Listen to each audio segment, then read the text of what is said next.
নমস্কাৰ। আজি ভিডিঅ'টো আৰম্ভ কৰিছোঁ একেবাৰে পিঠাগুড়ি খুন্দাৰ পৰাই। মায়ে খুৰীয়ে পিঠাগুড়ি খুন্দি আছিল। ভাবিলোঁ ময়ো অকণ আহি পেলাই ঢেঁকী অকণমান লাগি দিওঁ। পাছত দুবো দেখিছে নহয় পিঠাগুড়ি সোপা খেচিছে। আকৌ ছাগলী পিঠিত উঠিছে, ছাগলী নেজত ধৰি টানিছে। সি নিজেই সৰু, আকৌ অকণমানি ছাগলী পোৱালিটো পাই সিহে ধেমালি কৰাত লাগিছে।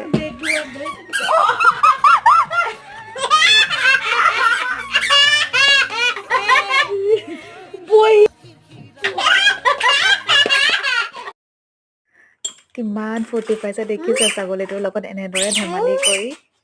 আমাৰো পাছে শৈশৱবোৰ এনেকুৱাই আছিলে, অকণমান ধেমালিতে বৰ সুখ পাইছিলোঁ। এতিয়া সিহঁতক দেখি অনুভৱ হয়। আৰু সেই অকণমানি খুৰাকটোক পাই একদম খেলাত লাগিছে, বৰ ভাল পায় তাক। পেহীয়েকো আছিলে লগতে, পেহীয়েকৰ লগতো খেলিছে, খুৰাকৰ লগতো খেলিছে। আৰু এনেদৰে আমাৰ বিহুৰ প্ৰস্তুতি চলি আছে। আৰু দুবুৰ দিনটো এনেদৰে গ'ল।